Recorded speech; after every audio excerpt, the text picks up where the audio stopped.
Hello, everyone. Good evening. Hello. Good evening. So tonight, or afternoon for Uwe, we are joined by Uwe Schmidt or Atom Heart from Santiago, Chile. What's up, Uwe? Hi. All good here. I just got up. It was an early day for me.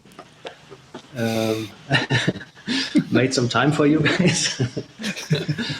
That's amazing. You look really nice in a really nice, clean, minimal space. Where are you? Is this your studio? Well, I just moved to a new place after 1 year. My whole pandemic year last year, I lived in a very small, tiny apartment without equipment. And I decided that that had to change for the next round of lockdown. So in March, I moved to a bigger place and finally could move parts of my studio as well.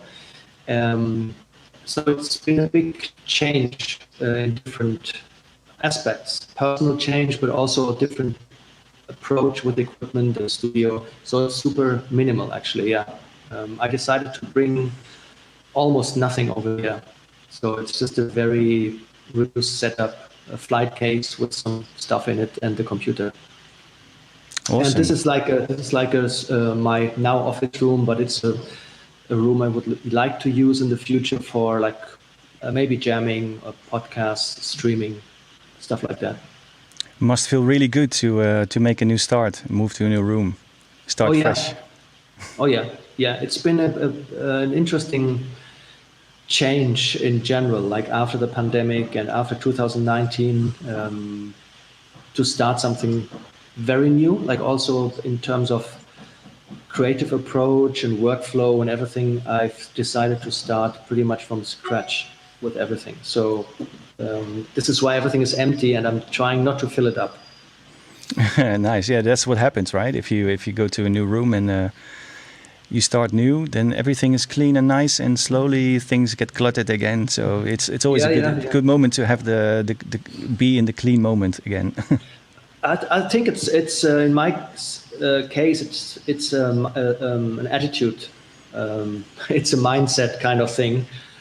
If you go for stuff or not, like I've gone through a phase where outside the music, I got a little bit tired of stuff, like of physical stuff.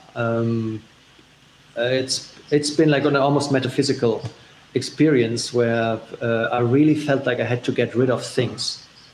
And the studio was, of course, also a topic. And it's been really nice. Almost every 10 years, I go through like this phase of complete reduction. And then slowly you build up after a while. Pardon? So you do build it up after a while, because if you then have to reduce it again, it means that it does clutter up after a while. Yeah, no, I mean, it's not really cluttering. I would rather say that after a period of nothing, I then go straight into like, okay, now I want to get stuff again. And then it doesn't really sum up like slowly or something like that. I normally go from one thing to the next and back. Like getting rid of my equipment now was really like a cut. And last time I did this, which was 15, 20 years ago, I did something very similar. I had worked only with a laptop for 10 years, from like 2003 to 2010, something like that. And then I was like, okay, I'm done with that phase. I need to get some stuff. And then I bought all kinds of things. And I feel now this is kind of over again. So, what's your current idea? I have to first maybe introduce the other guests. I would really like to get back to this. Let me first introduce Oora, who's joining us from New York City last minute. Federico, nice man, nice to see you. Good to have you on again. Ciao, and thanks for having me again. I'm very honored as usual. I'm very happy to see you guys again. It's always a pleasure to be here. And pleasure. Really interested in this stuff thing, because I've been through that already a couple of times, moving to New York with nothing, and I was free and happy, and now I am again filled with stuff. So I feel we can relate on this topic. Cool. Yeah, let's first introduce Peter. Peter joining us from Berlin Hello. in his studio. What's up, Peter? How are you? All good here. Not a lot of nothing. Quite a bit of something. Yeah. So totally agree with the fact that it would be good to minimize, but I haven't been able to. You're not in that phase right now. I totally get it when it comes to non-music stuff. That I have more of a feeling that less things are better for me because it's just less distractions and it's easier to focus on whatever you need to do. But when it comes to music, yeah, I'm so interested in instruments and software as well, and in new things, just to find out how these builders, these tool makers have come up with new ideas and new things, and how they put an interface on it and then present it to us, the people who make the music. It's always been a big attraction for me. Like, I have a lot of admiration for instrument builders. So instruments for me, I find hugely fascinating. Yeah. I mean, do you also consider instruments as a source of inspiration in somehow? Absolutely, yeah. When I got into my first modular system, the the reason for buying it was almost as much the aesthetics as the sonic aspect of it. I mean, I need to sort of click with an instrument. I cannot use, if somebody would build the best synthesizer ever built, but with an ugly interface or an interface that does not appeal to me, I wouldn't use it because I just can't deal with the aesthetics of it. Well, So I sometimes joke about people ask me why I'm not having a clavier not lead, and I usually say that the red doesn't fit. Fair enough. It's an acquired taste. It's an acquired taste. I have a Nord drum that I hated initially because it's red and it's a punch in the eye, but it's an acquired taste. After a while, you start. Yeah. But it is something you interact with. It's something that you are having a very, can I use the word intimate relationship with. I mean, a few years ago, I bought a guitar. Again, after many years of not playing guitar, and again the same thing. Obviously, I wanted a nice, nice sounding guitar with good technical specifications and all that. But then the way it looks is equally as important. So you can just enjoy picking it up and playing it, and it becomes it's always a pleasurable experience. And that for me goes, form and function go hand in hand. I find it goes for stuff that I have in the house, or the clothes that you wear, or the car that you drive. Aren't there any exceptions? Like, isn't there anything like that you are not a fan of by the way it looks, but still is like an unmissable part of your arsenal somehow? That's a very different. Federico's looking around. I have two things. Now, Okay, tell. sad say for the builders, but one thing that I always use in my live and in my streaming is the Roland TR8. That it's the ugliest product That's very ever. ugly. But, It looks like a toy, doesn't it? Yeah. that green, it kills me. It's even worse than Flavia. But it's the most, for me, it's the easiest way to get the sound I want, and I love it for live use. So I use it all the time. I try, I have many other things, but every time I go back to it, and now I just embrace it. And then I have the Deluge, that I'm a big fan of what it can do, but it's ugly as hell to me too. It's a kind of design that doesn't really fit me. And I build being a photographer before, I'm really too interested by the design and by something looks. So I do a lot of video, I'll do a lot of content. So if something looks ugly, for me, it's always a even bigger problem. So I really research for things that looks nice. I think it really goes hands in hand with the user, the pleasure you have to play something. It has to please your eyes, please your hands, and also sonically, of course. Yeah, interesting. I would say though that the sonics of something is number one for me. Even though I do appreciate nice looking gear, and I think number one would be the sonics, number two would be the interface, and three would be the looks. Yeah. But I wouldn't dismiss any instrument if one of them isn't quite right, if you know what I mean. There's the fact that there's sometimes some synth that might be super simple, and then I use effects on that. So I sometime I've been guilty of using something because I really like the interface, I really like how it look, and maybe it's not the most amazing synth in the world, but then I change the sound so much later on in the chain that it doesn't really matter. Yeah. So. Yeah, like a guitar with 16 pedals. It doesn't matter what you play; it's always going to be noisy. Still have to look at it.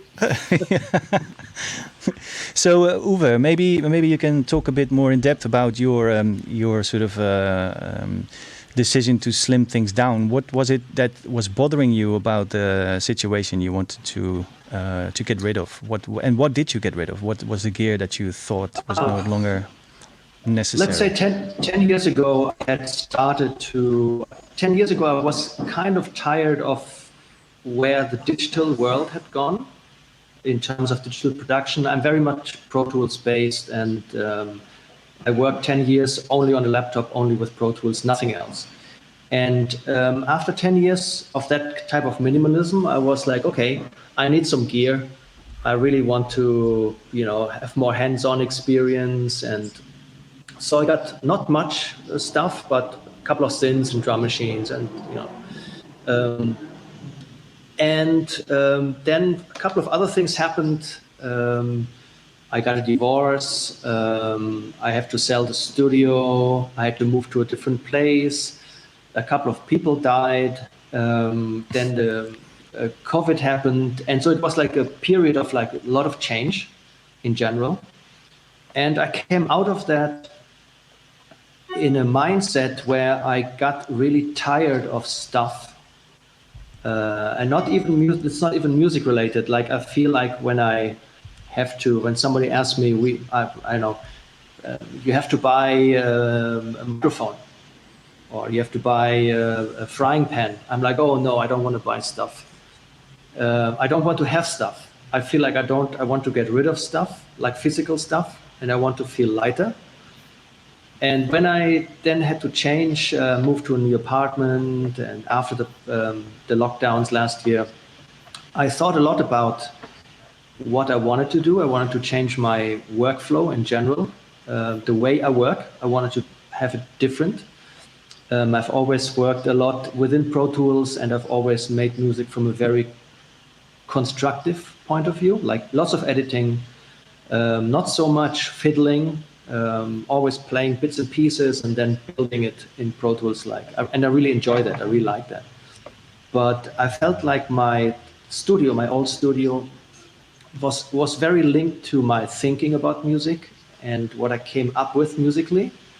So I wanted to just break that completely and start thinking about it from scratch. Like how would I do that differently without the gear? And I had come across a lot of software actually last year in lockdown without a studio, which I found super inspiring. And I had started to work only on a small laptop in my small apartment. Not being able to go out and all that.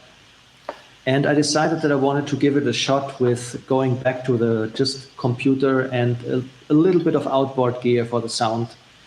And I locked away all my synths and all my drum machines, and really thought about, I'm seeing your B77 over there, Federico. I had one sitting there for 10 years, and I was like, do I really want it? Do I really need it?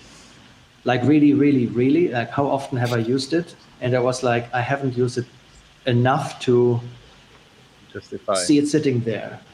So I sold a lot of stuff, and I'm still selling a lot of stuff and getting rid of the physical aspect. And I really wanted to feel, it was more like almost like a metaphysical feeling of wanting to feel lighter. Like I just want to sit in an empty room in front of a screen and be able to come up with stuff without anything around me, really. It's more about the feeling I want to have in that room. It's an unpolished place. It's rough, a little bit cold, and it's more about the energy I wanted to have in that place. Before So it was kind of cozy and all like well, set up, and I want to have something rougher as well. So is it a way to push yourself to rely more on your own imagination in your brain? Yeah. Okay. Well, actually, I had this experience at least twice in my life. I've gone through this phase twice where I had like a relatively big studio, and then I said, okay, I'm locking all this away, and the first time it was maybe 20 years ago. I just want to make music with an Akai sampler, 32 megabyte. That I said I can do everything with 32 megabyte. And at the beginning, of course, you're kind of frightened maybe about the process, because you go like, how would I ever do that? It seems like impossible. But then if you manage to do that, it's an incredible feeling of inspiration, which is kind of strange. But you have to really feel it for at least once to understand that this is actually happening. Otherwise, it's just a crazy idea you can't really believe it's going to happen. And then when I did it the second time, where I got rid of everything and only had like a small laptop for 10 years, it was the same. I was like, okay, from now on, I want to do everything just within Pro Tools without anything else. Can I do this? Can I do cha-cha-cha like that, or acid, or techno, or ambient? How would I go about? And you have to become very creative in that, because you're looking at an empty canvas, basically. And you have like maybe 10 shortcuts, and that's it. And what happens in your mind is actually pretty fascinating, in the way that suddenly it opens up all kinds of processes and ideas and ways to see stuff that before you could fill up with gear. I don't know, I need a drum beat. Oh, I turn on the drum machine and I do this and this and I have a drum beat. If you don't have that, you really have to think a little bit about it, and you come up with pretty amazing ideas you hadn't had before. And for somebody who has never done that, it's maybe hard to understand that this is what happens there. It's not quite logical, maybe.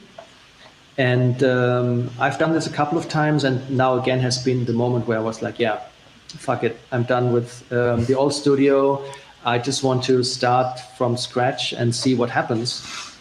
And actually, it's been a lot of fun again. Cool. Yeah, I was going to elaborate on this. Wanted to know more about it, but maybe give 30 Drop Sergio a chance. He's asking specifically what drum machines you used on Cloned. Do you remember? That was 94.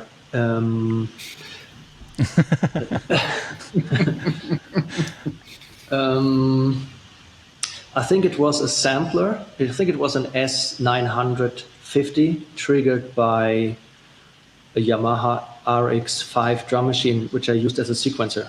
I sequenced everything with the drum machine. I didn't have a proper sequencer back then. There you go, Sergio. Yeah. Yeah, I mean, I can totally relate to what you're saying about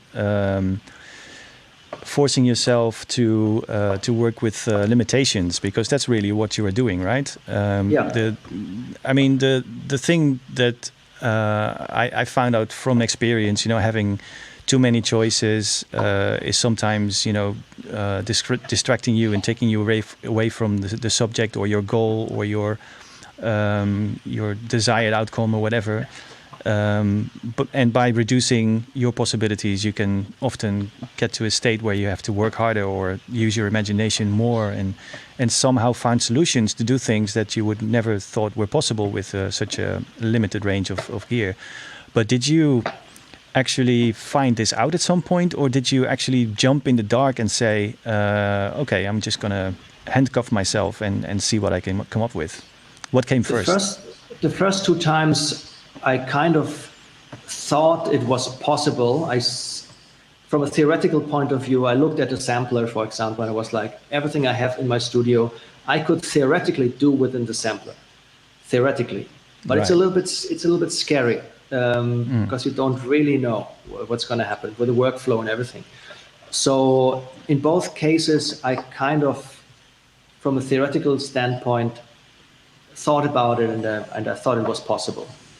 But then again, it's theory. We all know that in theory, certain pieces of equipment can do stuff. Anything, like a synth, a drum machine, a computer, software. Theoretically, you read the specs and you go like, yeah, this is doing it. And then you use it and you go like, it's actually not doing it. So there's always this other possibility that in your mind and theoretically looking at it, it's possible. But in the concrete, in the workflow, kind of, because it's more complex how the ideas and the machines interact and your ideas and all that. It has to be like it has to flow really, you know. So looking at it from the theory, you could go like, yeah, maybe, but then in practice, it could still not work. And so what do you do in such a what do you do in such a circumstance? Because I know that feeling. You know, you're like, okay, this should be able to do the job, and then you try it and you try it again, and it doesn't really come out the way you want to or you expect it, or it's not moving you or anything. You know, so you can then try again, or you can go along with whatever the machine is allowing you to do. So, you know, have the machine sort of dictate the direction. What is something, can you say something about that? I think it depends on how fixated you are on your ideas, I would say. Very often I'm super fixated on something very specific and it needs to be like that. And if a certain piece of equipment doesn't do it, then I retry it with other solutions, obviously. I always think the idea is more important than, you know, the workflow concept, the theory behind your studio and all of that. But then it also, in terms of when you're talking about a limited set of equipment, it's not a random limitation. It's a limitation of a setup you kind of understand and you know, like at the first case, the sampler, like I knew what it could do and what I liked and what I didn't like. The setup I have now as well, I think I know what I can do, what I can't. And all the stuff I think I cannot do, I'm happily trying to do otherwise. You know, I'm not like, it's not like I have limited to this and that's it. I cannot, you know, come up with different solutions. If I had to, of course, I would do so.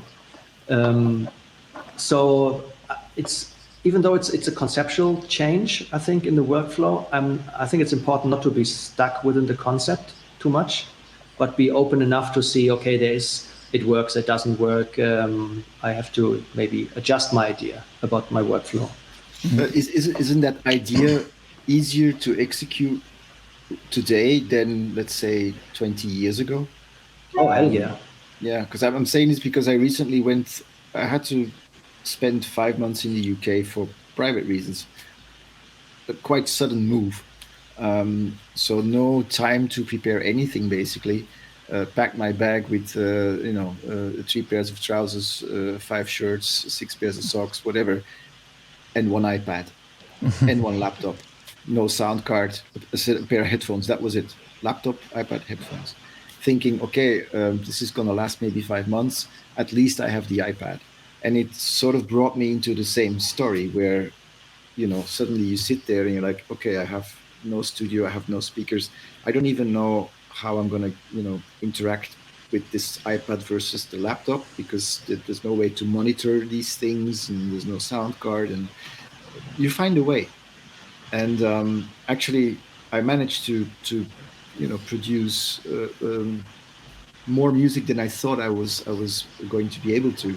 And whilst doing it, I realized like, wow, this is only possible in 2020 because that's, you know, end of last year when I moved. It's like this is amazing what is possible right now. I can have iPad apps that actually do what I or make the sounds that I would want to use in my productions, and even more than that. So I think doing this exercise 20 years ago must have been a much bigger challenge, I guess. It was definitely. I mean, at the same time, I have always felt like my ideas were kind of in sync with my capabilities, my possibilities, who I was, let's say, in terms of ideas and creativity, was always kind of evolving with that, with the equipment as well. Like, I mean, if I look back at 20 years ago, compared to what I would be able to do in my telephone, is like an insane, a really insane expansion of possibilities. So in that sense, it's much less of a danger, let's say, to say, I'm just going to do it in my computer today. It's not really such a big deal as compared to 20 years ago. I totally agree with that. And but still, there's a similar thing happening in the computer as well. You can the computer in the machine itself, like what's in there, is as well pretty. There's a lot going on in there. You can also like start collecting plugins, and you can have the same kind of clutter in the computer. So to me, again, it has a lot to do with the mindset of reduction. And I found it really difficult in general, and this is like more like a philosophical reflection, having to get rid of stuff in general, no matter what it is, if it's a spoon or a drum machine or a carpet. One has a strange bond to the objects in general. Not even stuff that you would look at it and you go like, this is important to me. It's not like stuff that was, I don't know, historically important to you. There's no emotional bonding or anything. You just look at something and you go like, I want to get rid of this. And it's not that easy. You know, you have to almost be forced, like, Peter, take your shit and go. And then you have to leave stuff behind. But if you're like in this comfort zone of not having to do it, it's really hard to get rid of stuff. And in the studio, it's in the studio.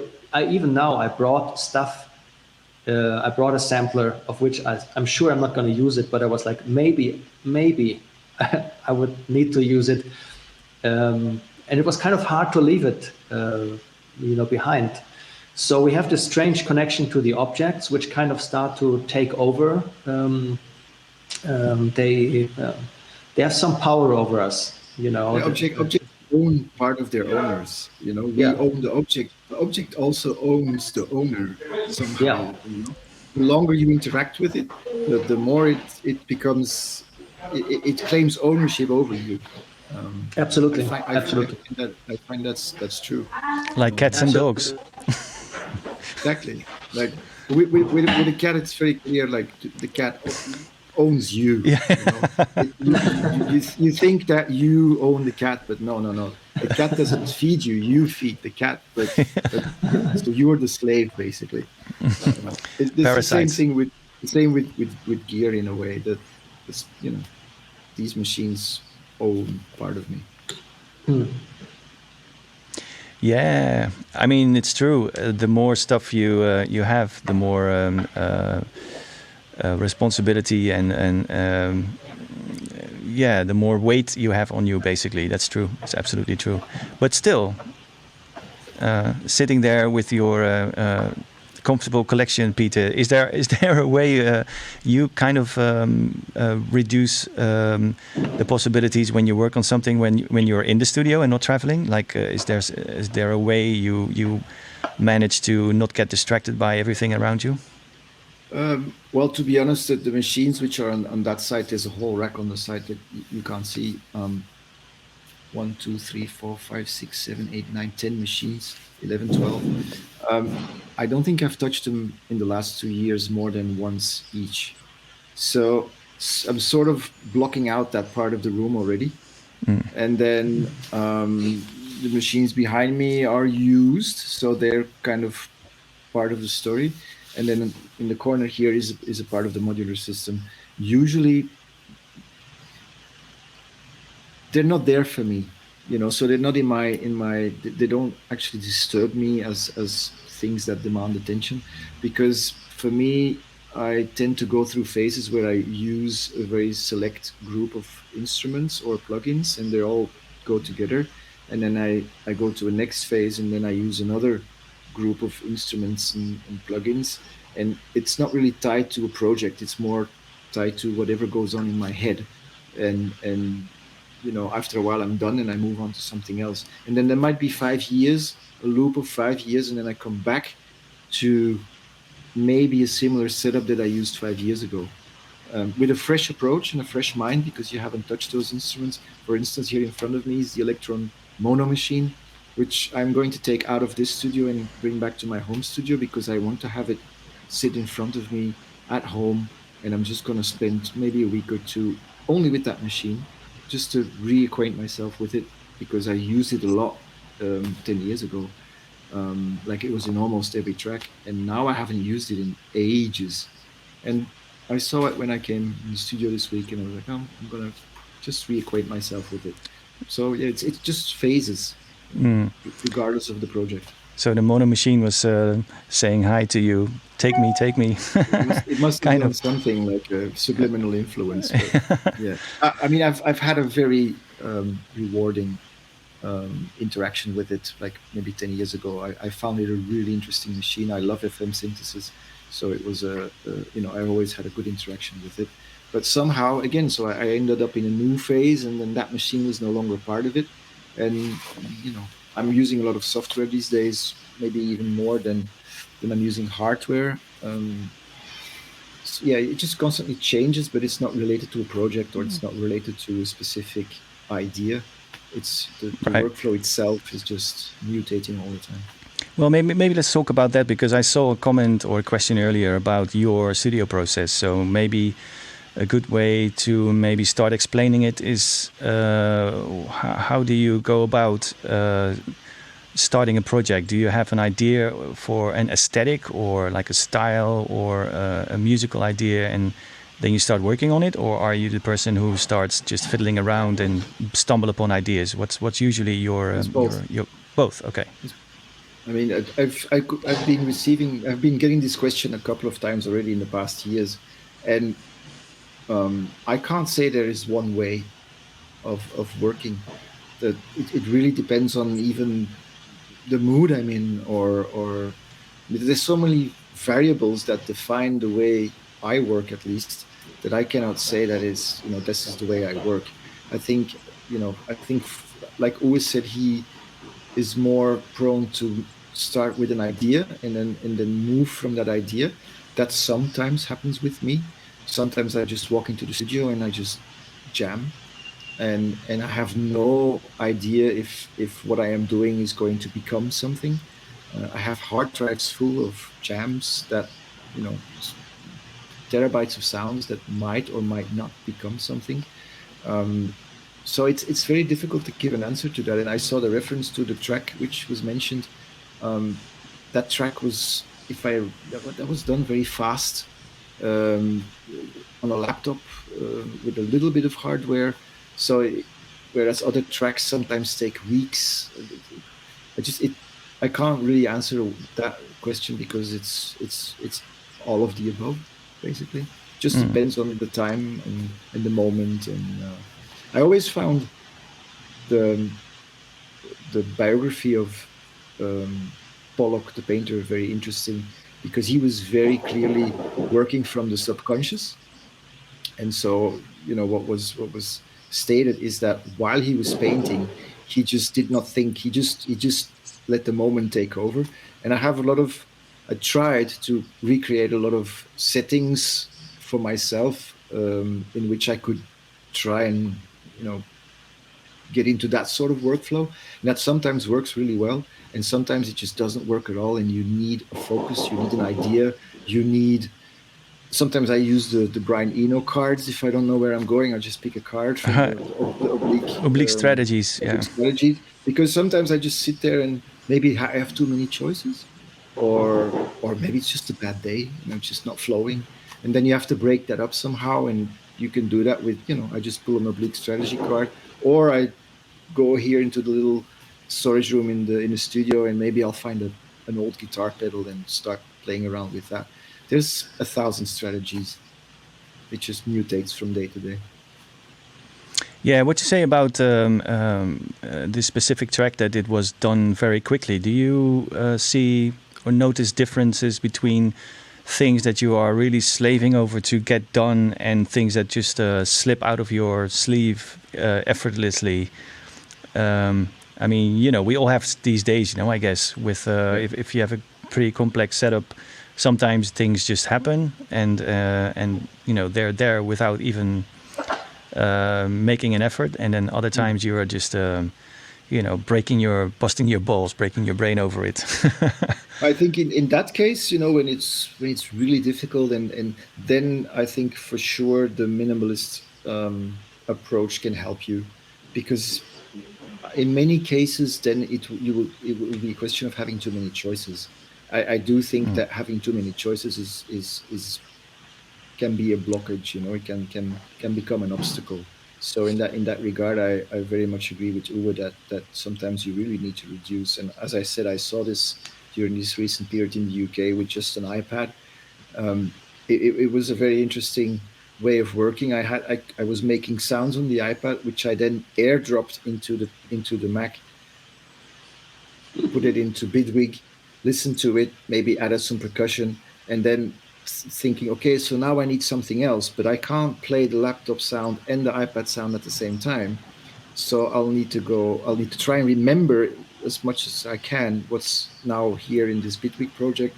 And then I'll go back to the iPad and make something of which I think is in tune and fits with, you know.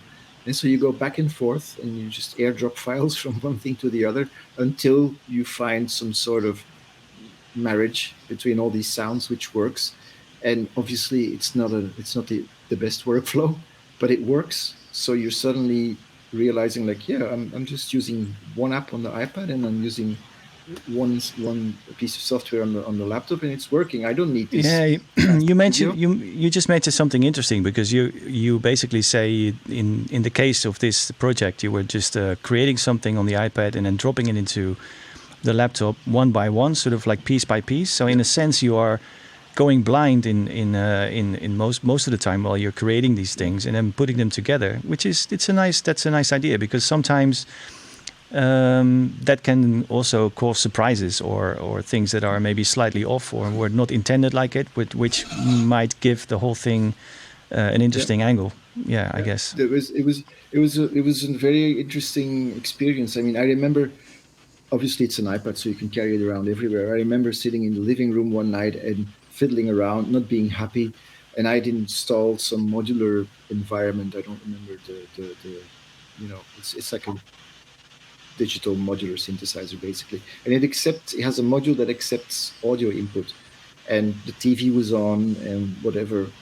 I just decided to sample whatever was in the room and run it through a bunch of these virtual modules and not listen to it. Just I saw the signal coming in, I recorded it, and then airdropped it into the Mac, into Bidwig, and then you just, you know, you're listening to something which you just recorded, but you're listening to it for the first time, and then you suddenly have this in a bigger environment. In a context, yeah. In a context, these limitations automatically present you with moments that you would not encounter, or that I would never encounter when making music here, because here everything's, you know. Yeah, and it's not so easy to go back, because if you would want to change it, you have to do the whole process again, which will take another 10 or 15 minutes. Yeah, yeah, interesting. I can definitely see how that works. You know, just commitment is the word. You know, that's a big word. Record something and stick with it, and then just make it work. I think for me, in maybe the last 15 years, the most important thing that changed for me was exactly that I started deleting MIDI, for instance. So if I'm doing something on the computer and, you know, I'm generating sound with MIDI, I print it and I delete the sequence in MIDI, so that I cannot go back and start altering parameters or start altering. No, that's what it is. If it's not good enough, you do it again. And in that way, I try to connect myself to more traditional ways of recording. You know, tape style, in the almost. studio, tape style. Yeah. It's not good. You have to do another take, and that's since then been my preferred way of working. It's funny. It's funny with all the technology available these days. People are finding all these ways to force the commitment. You know, because in theory you can go on forever. I'm wondering how that works for Oora. You know, with working inside a computer exclusively. Sorry, I'm ignoring you, Federico. I'll get back. I'll go back up. No, because it must be a more sort of time-consuming way to work inside a computer with you know, not being able to tweak things. Or am I wrong? Are you happy with the speed at which things come together? Actually, to my surprise, I'm faster than I used to be, and I'm able to do stuff in a more complex way, in a more deeper and more sophisticated and detailed way than I did before. But I also decided that part of the change had to do with that I wanted to do something very different than before. So it's hard to compare in a way. It has also to do with the fact that I wanted to push myself more. This comes out of also like a more personal process of the last couple of years, where I want to surprise myself with, and this sounds maybe very big, but it is not.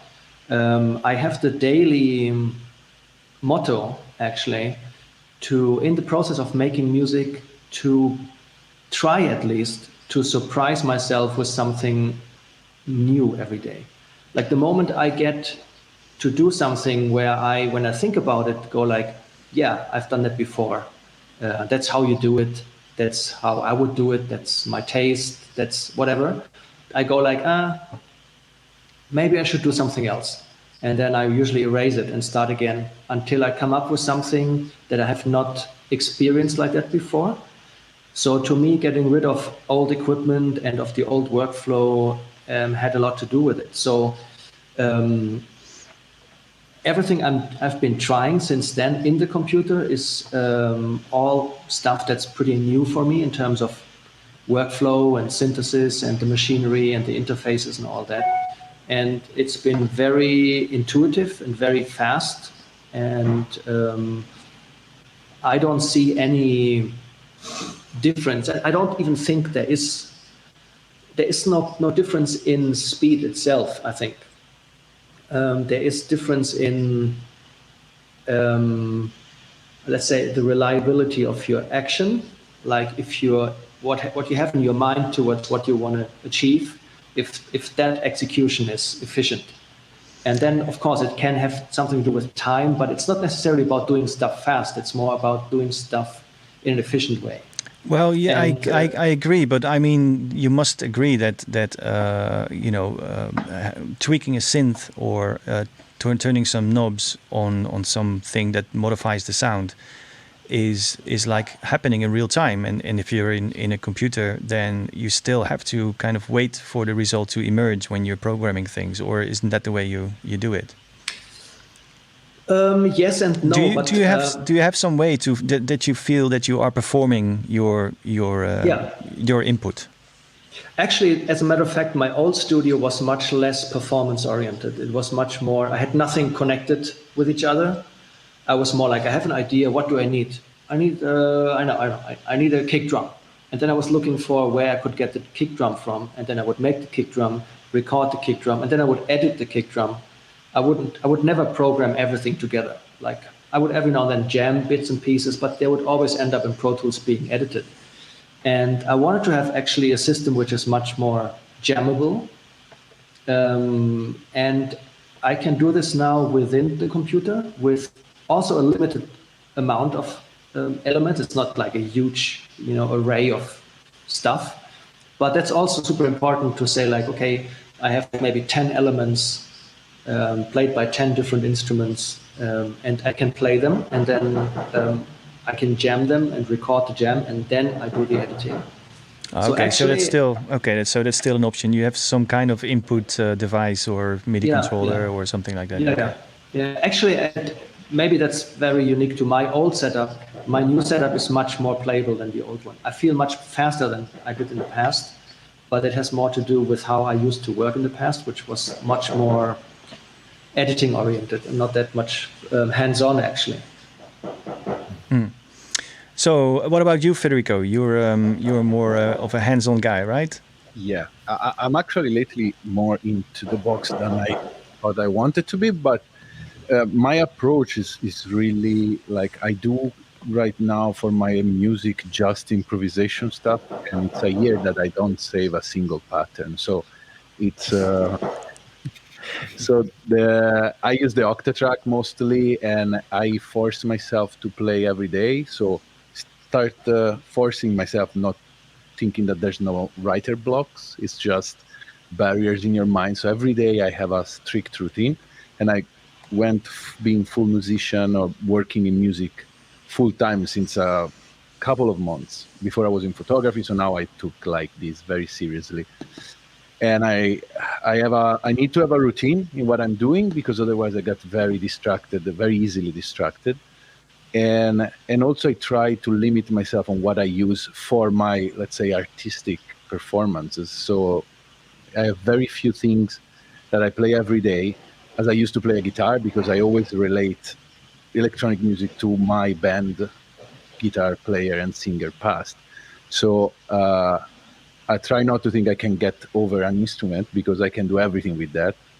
So I selected the Vermona, I play with that. It's a long time that I play with that. I'm very comfortable. I improvise everything, and I use music for like a sort of daily practice, as a meditation form, whatever you want to call it. And to me, it's just like the beauty part is just doing every day, doing religiously, and recording always a stereo with a lot of effects, whatever it is, but not spending a lot of time on computer.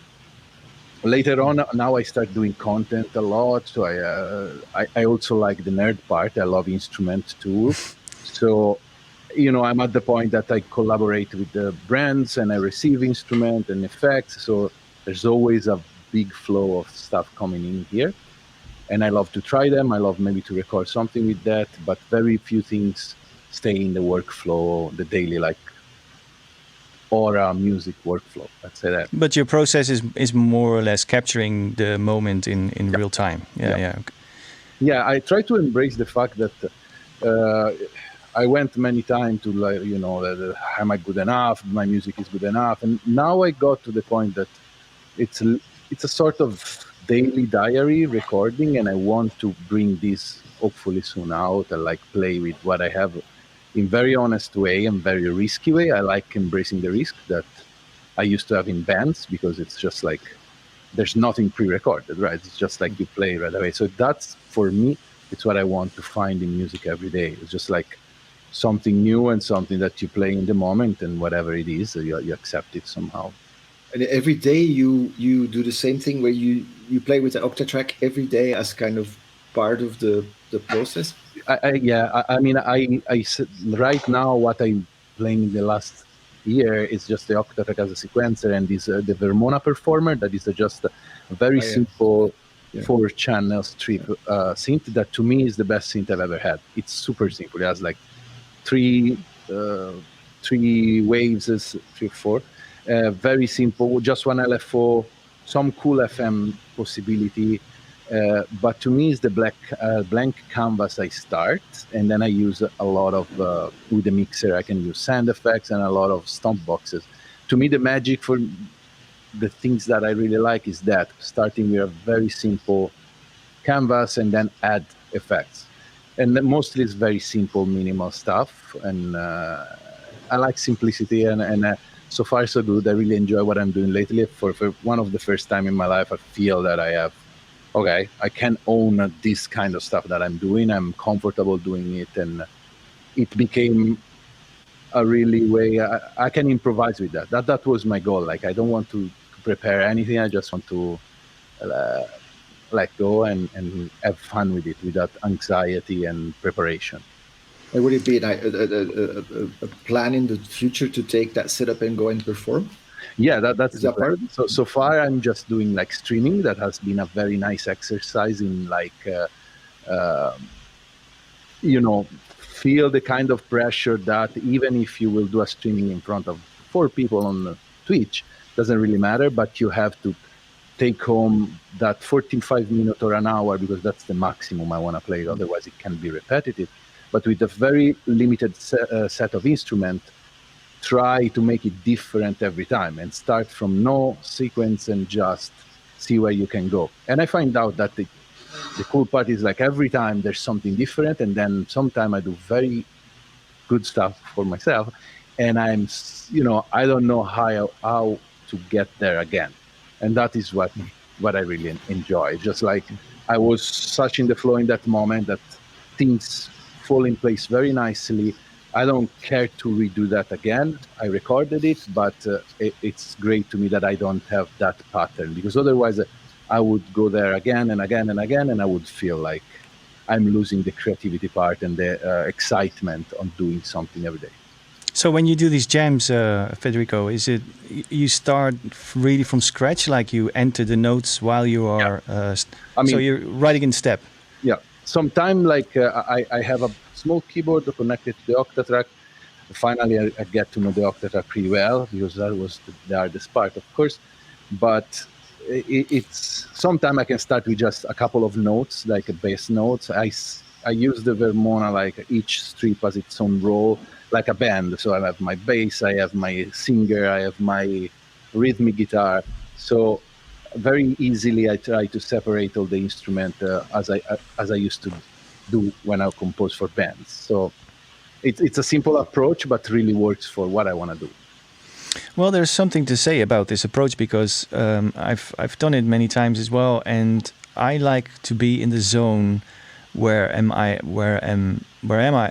am as much a spectator as a maker of what is happening, you know. So if you do things in real time, and if you're writing stuff in you know, like in step sequencers, and you know, basically coming up with these things on the fly in real time, you can get really lifted by the moment, because you things emerge that you are doing kind of on purpose, but you never know really how they come out. So you're sort of running behind the results in a sense, you know what I mean? You're sort of catching up with yourself all the time, and yeah, that's, you know, being the spectator as well as the maker in the same moment is something special. I think it's Those are the best exactly a sort of meditation somehow.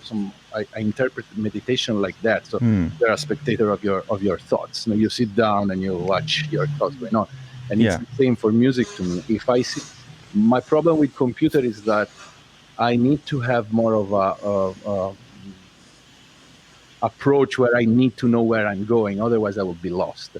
And that's why I think it doesn't really work. While with the instrumental approach, like with the synths and the improvisation, it's really allows me to let go. So yeah, it is a meditation, I guess.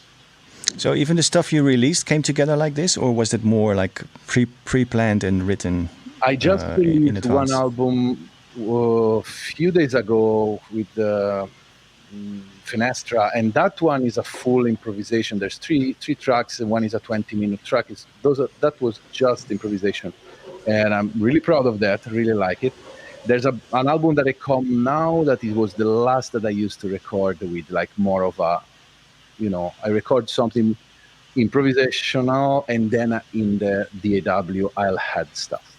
But right now my goal is just completely avoid any production as much as I can.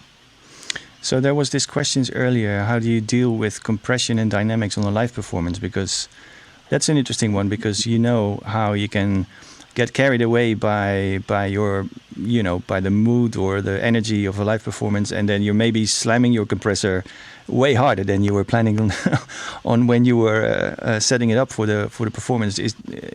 How do you do that? How do you make sure it doesn't go I have all wrong? Couple of tools that I use. One, before I was using the Autobaum, the distorter that has a compressor, mostly for the compressor rather than the distorter. And now I'm working with this company called Mod Devices that do these pretty amazing tool called the Mod Duo X. They do feel it's a pedal board, very small. It has USB hub, so it keeps all of my keyboards working together. It powered them, and also you can build pedal boards, and it's pretty fantastic the way it can be simple or very convoluted. And so I built a mastering chain inside of it with everything that I need, from limiter and compression and different stage of EQ. It's very simple, but basically I send all the signal through that when I do live show or live streaming, and so far it works pretty fantastic. And then there's one plugin that I use a lot. It's a Gulfos that has it's sound theory Gulfos, and it's sort of like Sooth, that other plugin that check the resonance and make your signal better, I guess, all automatic. They did a new version that is for live with a 0.2 millisecond of latency, so you can use it really live and actually make if you play live with just a stereo signal, it helps a lot with the live show. Okay, but do you print? So you print everything with the effects on? Yes. So okay, so you're not worried about overdoing it at some point, or you just go with whatever it does? No, because my music is very simple. It is not very there's not a lot of. It's very washed in the reverb and delay that has always that kind of ambient-ish vibe. So it doesn't really matter too much to me, the cleanliness, and I'm not such a big sound designer, so I go more for the mood, general mood, and if there's some imperfection, let them be. Yeah, turn the bugs into features, right? Yeah, exactly. It's artistic choices. Yeah. The mastering issue is an interesting one, like having a solution for controlling the live sound. That's something I've been looking at as well. And when Oora and I were playing our sync live shows, was always a very important part of the setup. What is that? Just when you do a live show, that you want to have some sort of control over your overall loudness and whatever comes out. I've always found that very important, especially, for instance, when you do a 1 or 2 hour live show in between 2 DJ sets, and the sound engineer doesn't really take your sound into account and changes nothing.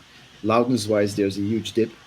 The dynamics are bigger. I was going to say much bigger. Yeah. The loudness is in certain sound systems, you do hear that there's a bit of an imbalance between those two moments.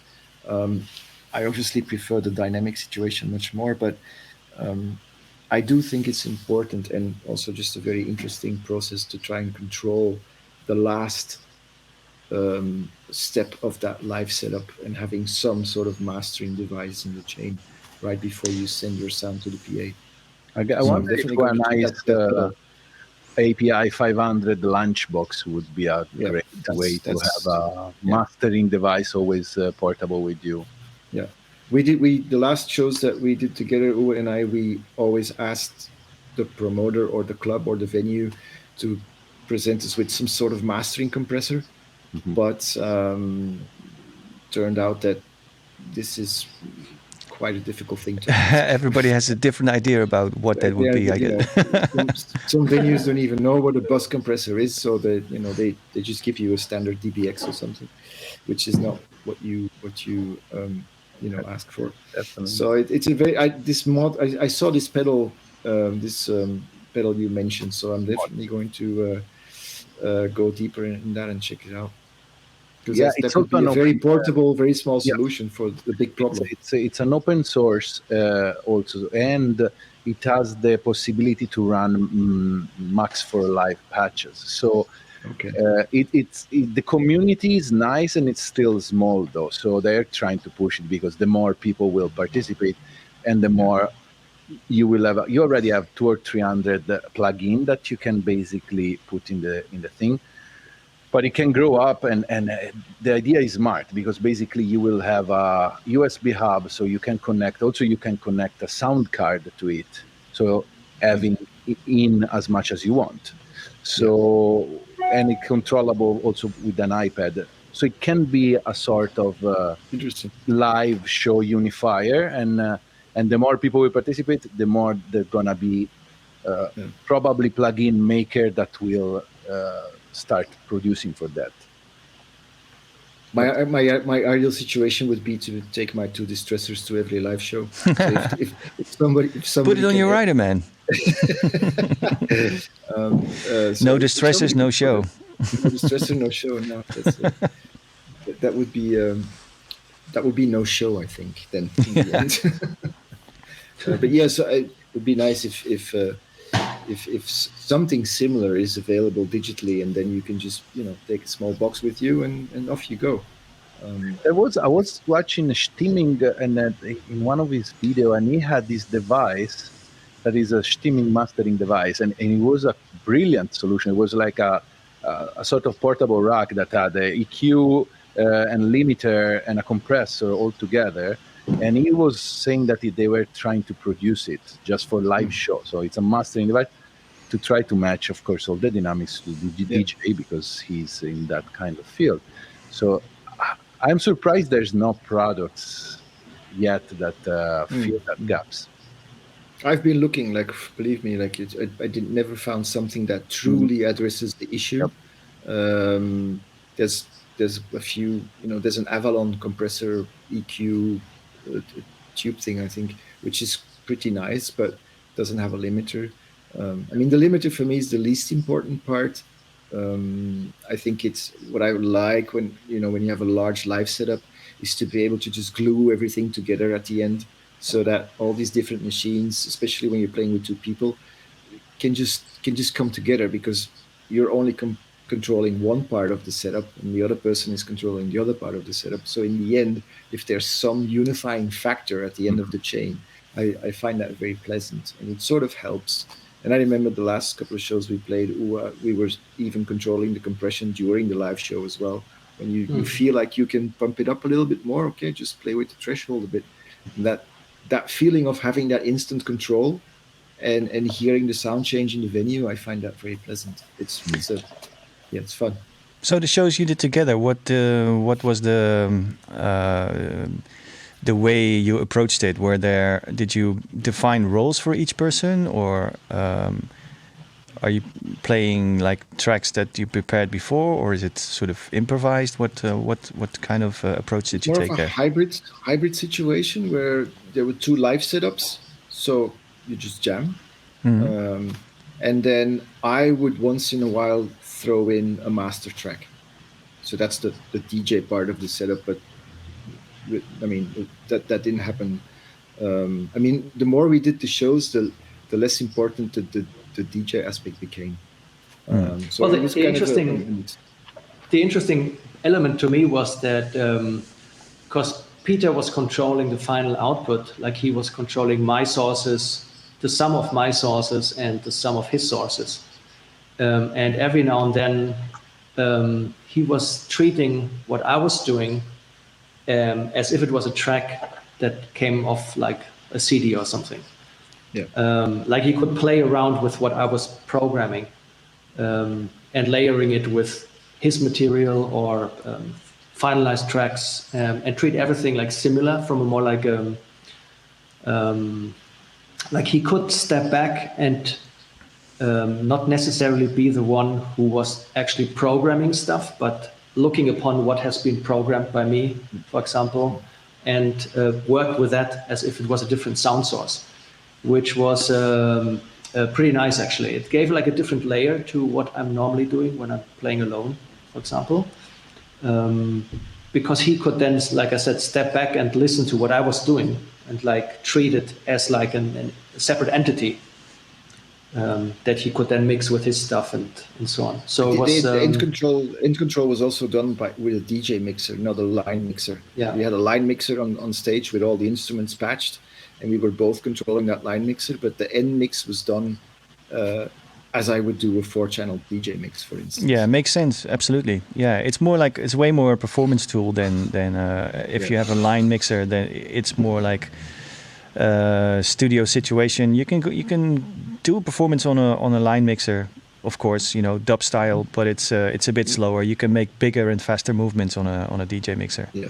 So it And makes so sense, the absolutely. interaction between those two worlds was very very interesting. I mean, there were times where I would just have Oora do all the sounds, you know, and I would have some of my own loops going on, but they would be maybe just loops in Ableton, so not something I was programming in the moment.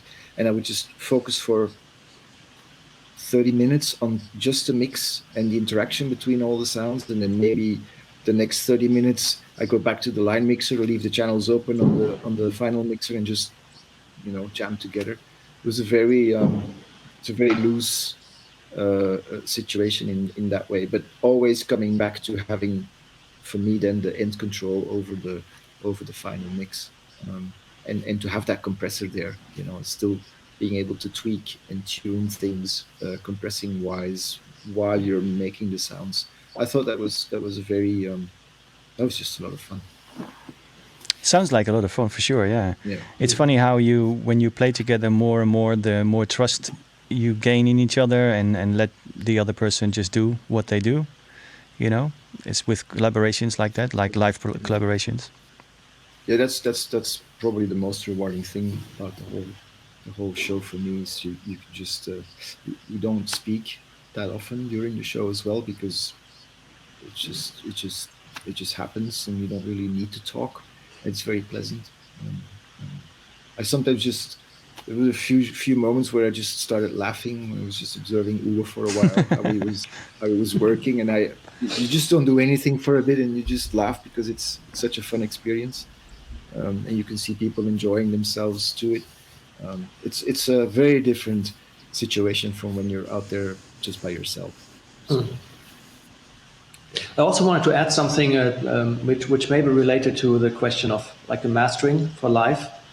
I mean, I think we should differentiate a streaming situation maybe with, because streaming can always be repeated. If, theoretically, it's a recording and you can repeatedly listen to it. While to me, the special thing about the live performance is that it's real time and it just passes.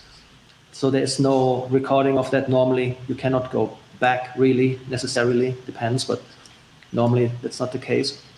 So this, in my opinion, brings a completely different reality to the situation. And very often I realize that, especially talking about final stage sound, I think of the long career I have having played music live, I sometimes had to say, for example, it happened quite a lot with different projects where I said after the show, it sounded terrible, but it was a great show. And it was in this moment about the energy that was right, where if you would objectively look at it, even listen to the recording or anything, you would say like, it was distorted, it had no dynamics, it had no sub bass, it was too sharp, it was too loud, it was too in your face, but it was a great show. Like I had a great time, the audience had a great time, and there's still another type of reality to it, to a live performance, which has more to do with the situation, really, with the energy in the room. And if there's something happening there with between you and the music and the people and the PA and all that, and there's like a circuit, it's like a feedback happening there. And very often, like super well-produced shows, you may say, yeah, kind of boring. You know, so it's, to me, it's knowing this. Of course, it's very important to do everything right technically, to try to do it as well as possible. But I think everybody who has performed live knows that situation, that you're standing there and you're doing something.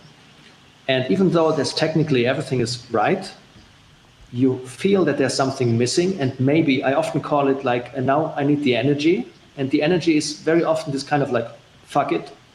And now it has to clip, and I'm going to the red because otherwise I cannot get the energy.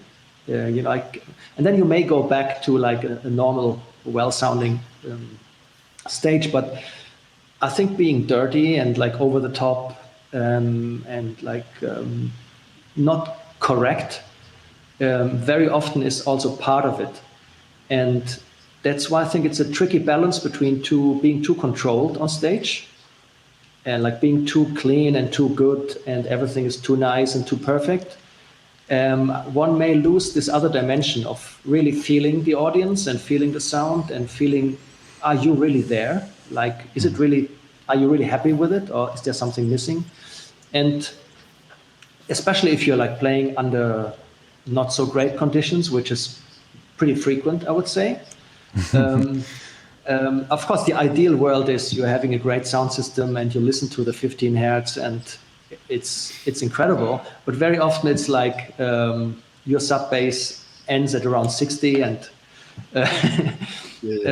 so what are you doing? I mean, this whole ideal world of how you wish it should be isn't there.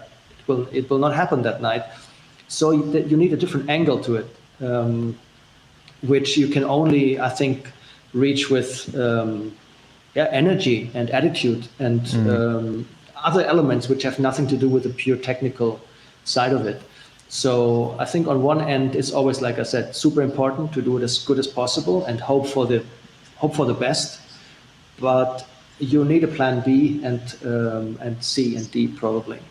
And so if you're like too stuck up with this idea, when you go on stage, you press play and it sounds shit.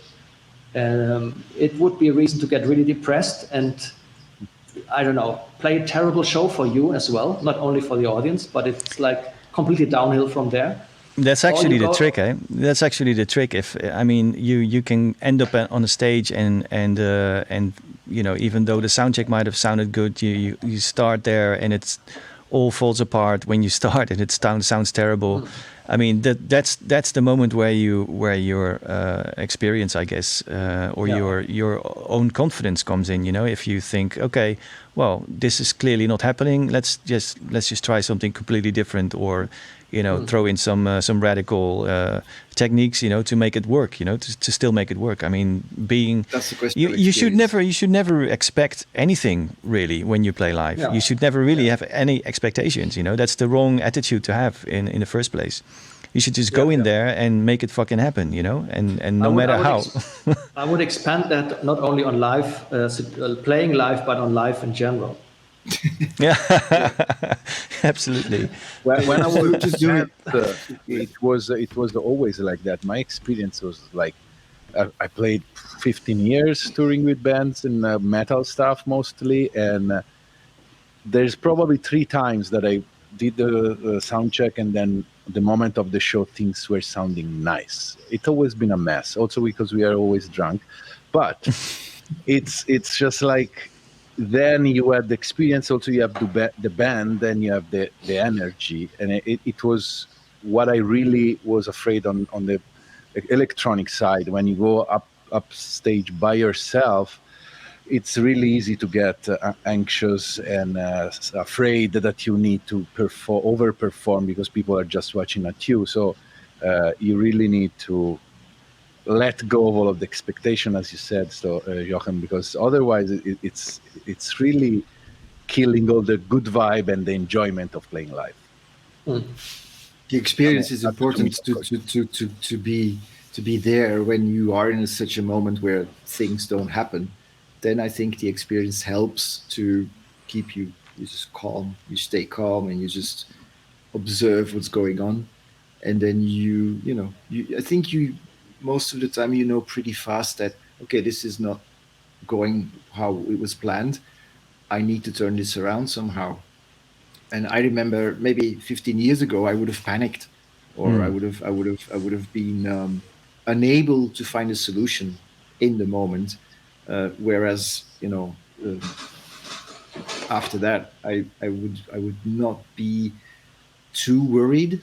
And if something doesn't work, usually when I'm playing solo, my trick is just to let it run for a bit.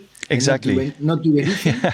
Just repeat it. Anything that is repeated sounds better after a while. And then you just double that, and suddenly suddenly the click happens. This happens so many times where you realize in the end, for instance, when you listen to the recording of your live show, that actually the magic wasn't happening because you were doing way too many things in the beginning, or you were trying to get somewhere too fast. And that's usually when this happened to me, that was the case. So my solution was just to do nothing. Yeah, sometimes you have to let things breathe, and just have them take their course and just trust that it will be, that it will level out in some way.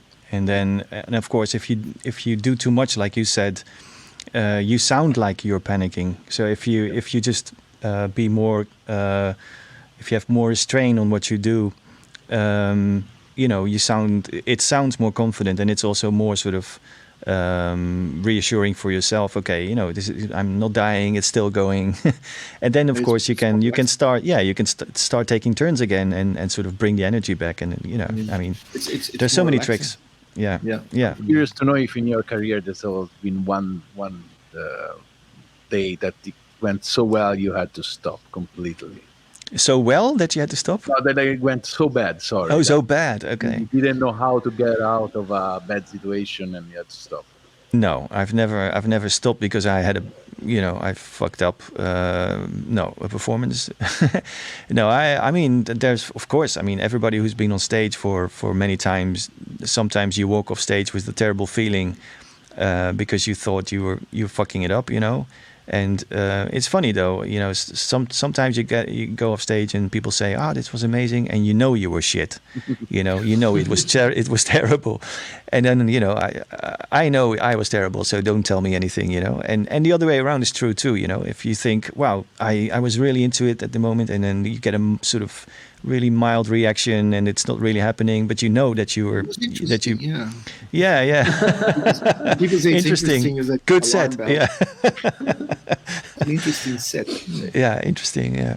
Mm-hmm. Yeah, but I mean, it is. That's just the nature of doing live performances. I guess it's great set, man. It's just sometimes it all happens and sometimes it doesn't. That's just the nature of the game, I guess. But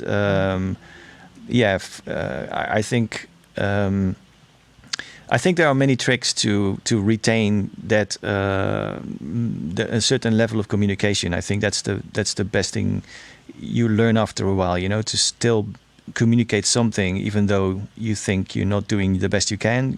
You have to find ways to still get something across. Whatever it is.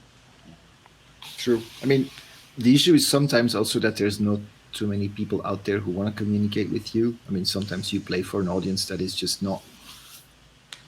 Yeah, with communicating, I mean like broadcasting something, like broadcasting an energy, like having something going on in the room. I mean, it needs to be a two-way communication, and I mean, I've played for audiences which did not felt like wanting to communicate with me. I had the impression.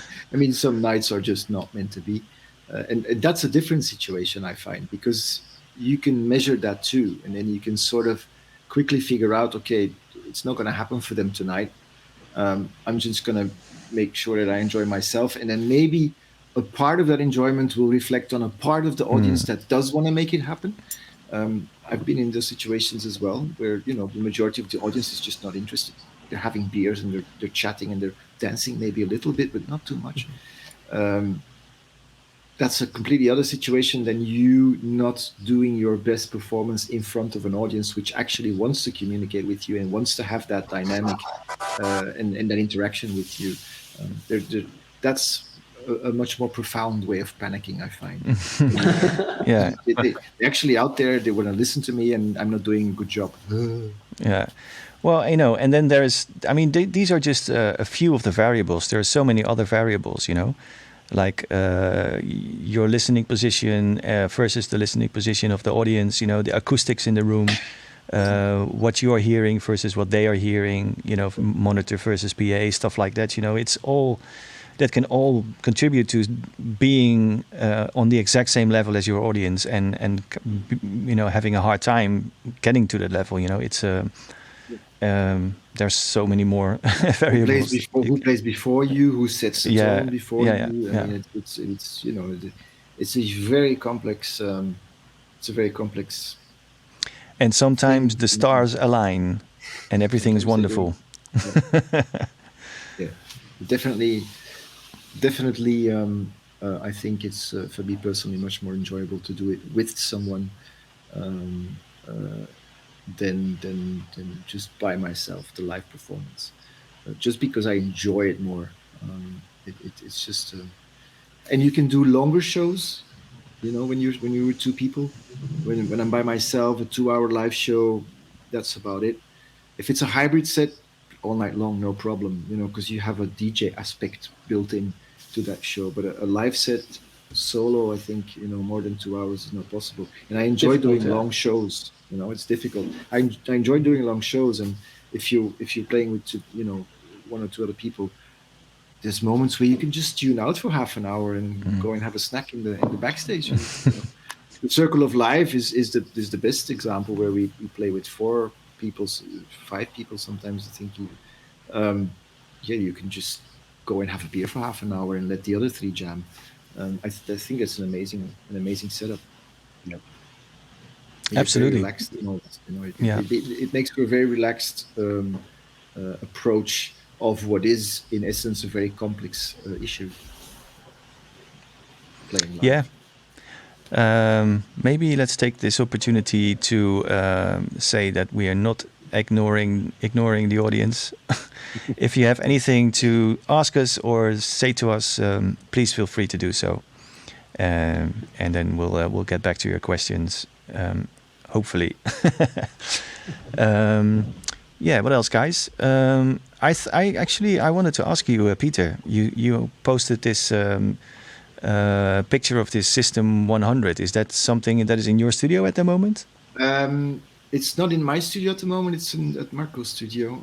It's a system I've bought together with Marco, who was on the show last week. Right. Yeah. Okay. Yeah. One of my favorite instruments. Yeah. Sure. I have here. I have one too here, and it's just incredible. Like when Oora asked me last before in the pre-chat, what's your favorite waveform? And I answered sine wave. That's the sine wave I was referring to in my head. Well, if I say square wave, that's a square wave. Exactly. It has the best square wave in the business. Yeah, maybe I should explain what this is about. Uwe just asked us in the pre-chat what was our favorite waveform, and actually it's a hard one if you get asked that like straight out of nowhere, and maybe Uwe can explain why you asked it, because you're working on a website where you basically asked this question to a bunch of people. And then the answers are quite remarkable, like especially why the answers are like they are. Well, the story goes, it's again a story that's related to the Labyrinth Festival. John Elliott asked this question, I think it was 5 or 6 years ago, like out of the blue. I think it was after I had performed the day after or something like that. Out of the blue, he asked me, so what's your favorite waveform? And it completely blew my mind, because I had to think about it for the first time. I never thought about it. Mm-hmm. And it turned to the question. I got so intrigued by that question because it made me think about it, that I then started to, or we both, Peter, John and I started to ask the other musicians and colleagues which were at the festival, like Peter and others, the same question. And it was a lot of fun it was also very interesting to connect the answer with the person, sometimes with or sometimes without knowing her or his music, and then getting into a dialogue about the reason why.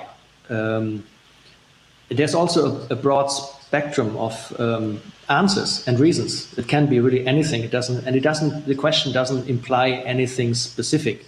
Like, you don't have to justify, you don't have to tell me why or what's the reason behind it. No, but the cool thing is that the question does invoke these longer answers, and to think about it. Yeah. I even had people. I asked the same question. Semi-random people I met at a festival, like a mix of people I knew, musicians I knew, with bystanders, and I asked the question in the round, and people started actually fighting over it. Like this one guy, he was getting into mathematical arguments about Fourier synthesis and I don't know, the mathematical proportion of a square wave can never equal a sine wave, some blah, blah, blah. And I just stood there and I was like, holy shit, What have I done? People taking it really seriously. And some people really think about it.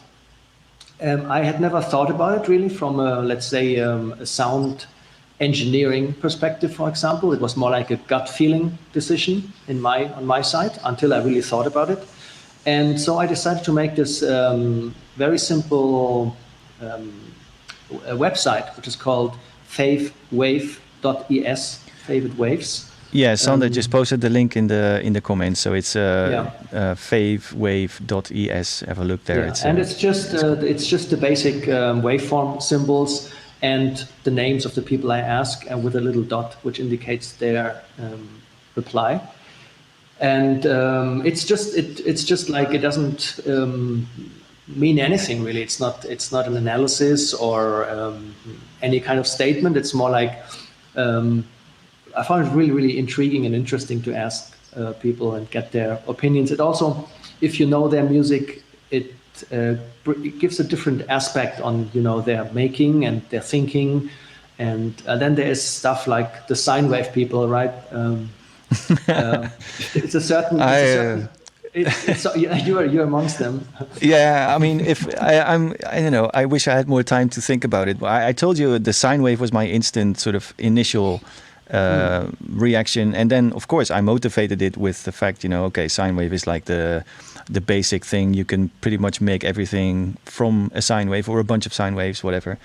But if it would be like an image or an attitude thing, I would say noise, But it's funny to, now I've made the choice sine wave. Okay, now I'm forever the sine wave guy.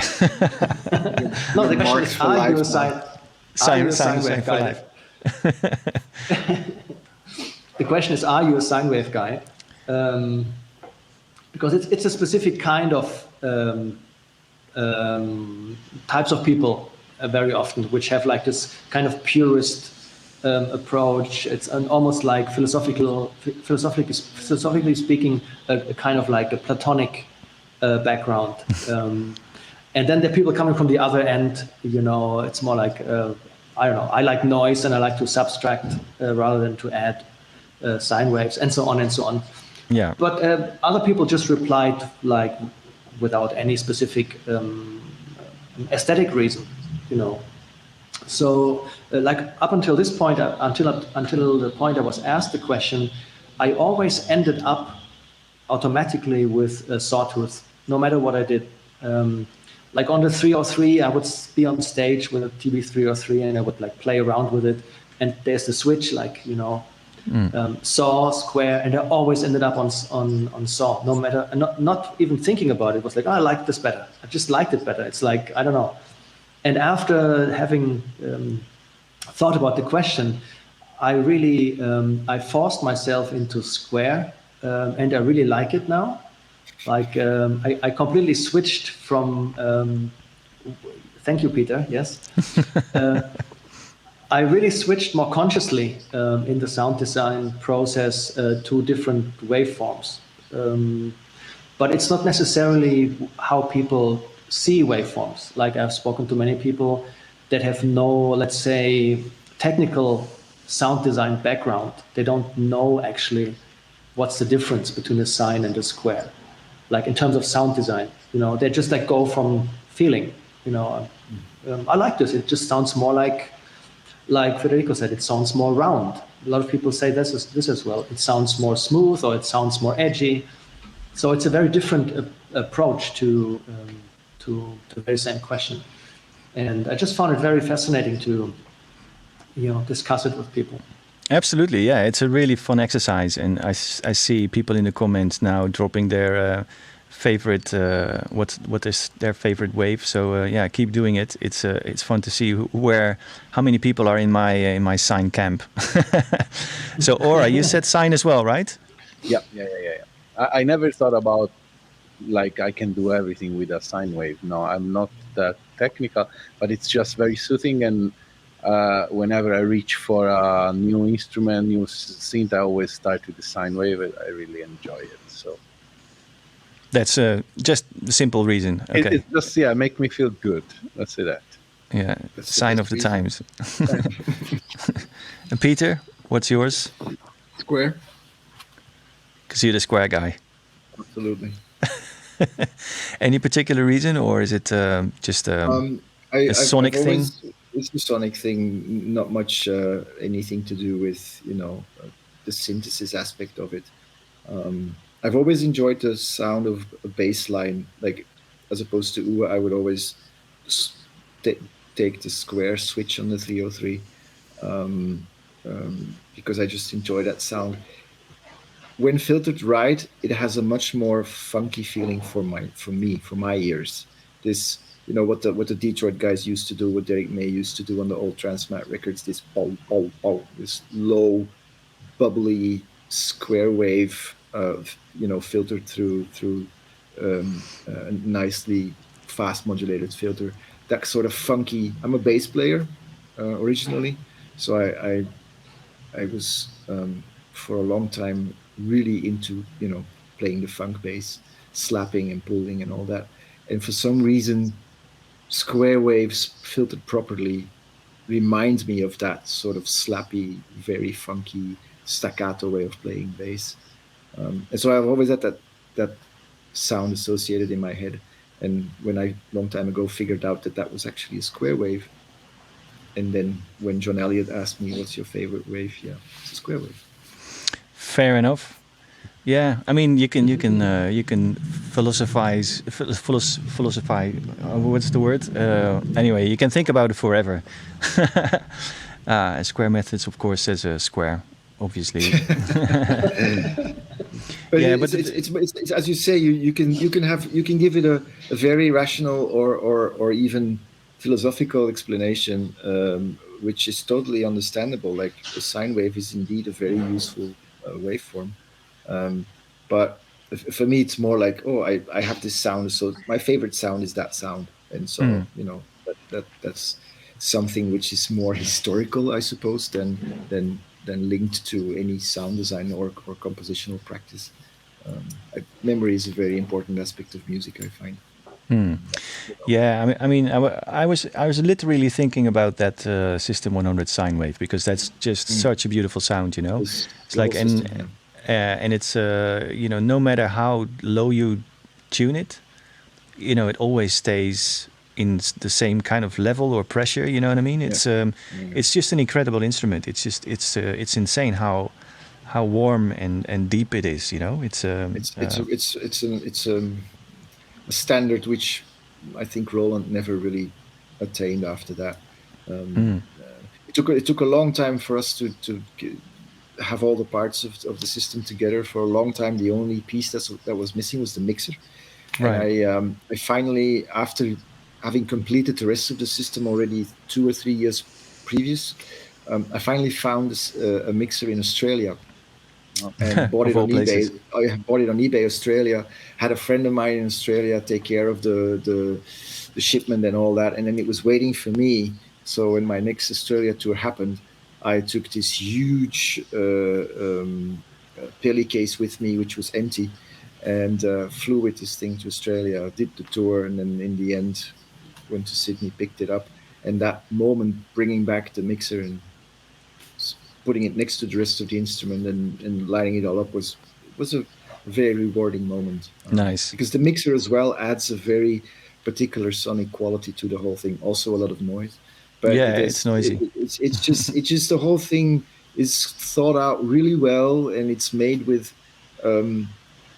during a time when I think the commercial aspects of synthesizer building were not that big yet.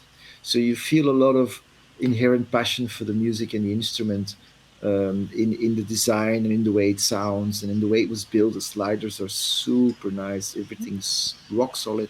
It feels like a Rolls Royce. Yeah, like a Bentley. Yeah, exactly. Yeah. It's just immaculate. And we had ours serviced, and it just runs. It just does its thing. It sounds beautiful, has all kinds of nice modulating options, and there's a fantastic sample and hold in there.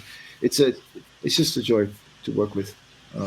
I absolutely agree. Yeah, yeah. It's. Do you have the speakers with it as well? No, no. Okay. That's the only thing where I could have gone the next mile and then, okay, so now we got the mixer. Now the last thing that we need is the speakers. But Yeah. somehow I was like, no, don't need it. Yeah. Well, I'm not, I'm a I'm bit of not a saying. collector, but it's more for me about the instrument itself. Yeah, the yeah, yeah. speaker as well. Yeah, when I You got have it, the like, speakers? yeah. Well, I got it ages ago for when these things were just basically just dirt cheap, you know. And I got the whole system with everything included, with the sequencer, the two synths, and the mixer, and two speakers. And yeah, I mean the the speakers are nice. It's the same as with the ARP 2600, you know. If you use the speakers as part of the patch, and you mic them, or you have the reverb sort of resonate through the machine, and by having the speakers on, it sort of gets feedback and everything. It adds a little bit to it, you know. It's not like a huge thing, but it makes it sound more like itself in a way. Yeah. Mm-hmm. Yeah. I can see that. But it's a beauty. Yeah, it's a joy to work with. Absolutely. Let's see, what else do we got? Yeah, I wanted to talk about tape, because Federico has got this tape machine in the back, and I mean, have we? Oh, two! Wow, Oora, nice. that's nice. I mean, like we were talking in the beginning about restricting, you know, making restrictions to get. To limit yourself and to get things going in a way. Have any of you done that with tape, like actual tape splicing and make compositions or collages out of tape like that? Yeah, my very first album, which I recorded in 1988 until 1990 in a studio, and I had no ideas about studio at all. I relied on people helping me with the recording and everything. And the only way to actually arrange the tracks was through tape splicing. And I knew what I wanted in terms of arrangement, and I could mix all the different parts, but then somebody else had to splice them for me, had to put them together. So, and I had no idea about that technique at all. So I had to look at this person doing it for the first couple of times, and then I found it really annoying to tell that person, that engineer in the studio, if I wasn't happy with an edit. Like, we would listen to it and I would hear something that wasn't well edited, like a couple of millimeters or something, and I was like, I can hear the attack of that snare drum. And he had to go back and revising the edit and stuff. And I felt really uncomfortable having to do that, like having somebody else to do it over and over again. And at some point I decided to learn it. And I just looked at it and had a couple of things explained to me. And then I did it by myself after that point. And ever since, I think for another 2 years more, then I had a tape machine rented, and all the stuff I did in my home studio, then the only way to achieve complex arrangement was with tape editing. So actually, whenever like kids ask me now about production and stuff, what's your advice? What should I do? And I think it's super important for anybody to learn to work on a limited system that's destructible. Just to force yourself into a work method where you have to actually cut something and it breaks and you cannot go back. There's not an undo. It was a super revealing thing to do. I mean, there was no choice back then. That was the way you did it. I mean, you could save the little snippets and the floor was full of like little bits and pieces of tape and stuff, but it was impossible really to undo anything. It was a real pain in the ass. And after that, ever since then, I started to work digitally with undos and whatever. That kind of method had stuck with me. Like I even until now, until today, I think I have learned a lot from that rigidness and from that kind of like discipline you need and focus. You have to be super clear on your decisions. And even my first digital recorder had only one undo, which was maybe even more fatal than the tape. And it was super important to take decisions. Go like, okay, that's it. I cut this, I stick this together, and that's the way it's going to be. And maybe I have no chance to go back. And I do this, what we spoke about before at the beginning of our conversation, not keeping the MIDI, for example, like erasing the pattern. I still do this as well. It's like I don't care too much in many cases to save the backups and the versions and the MIDI data and the how-to and the presets and the effects. And I mean, it's it's insane if you really want to go back. And what I learned also is even if you can go back, I think with the first studio I had that had some sort of recall, I then realized that I had changed from the last recall to the next. So even if you could theoretically recall everything, you hear it differently. And then you go like, was it really that? And you start doubting about your recall. And so this whole recall thing and the undos never were that important for me. But I see that nowadays it's kind of like built in. Like you get your computer, you get your drum machine, and there's infinite ways to undo stuff. And I think everybody should go through a phase, like I'm erasing this, I'm not saving this, I'm recording this. I think it's really a very, very creative thing to do. Yeah, I agree with you when you say, this whole way of arranging things with tape. So putting things in a certain order stuck with you in later on when you started working with computers. And I can say I have the same thing. I did the tape arranging and tape splicing things as well. But then the next thing after that was sort of MPC style song building, like chaining patterns and stuff. And it's in a way that's similar. You can undo it, of course, and you can swap things around, but it's still not like fixed into a timeline. It's like sort of Legoing parts together in a way, just sort of chaining things, and that also has a more permanent character than having things in front of you on a screen on one big timeline or something. You need to be clear on your decisions, as Oora says. There's no like, I'm going to try this, and if it doesn't work, I'll just do it again. Exactly. You decide, okay, this is the pattern I'm going to start with. Okay, what's next? Okay, now I'm going to do this one, then I'm going to do this one. So it's you make this order, and you basically decide for yourself, okay, so this is the order, I'm sticking to it.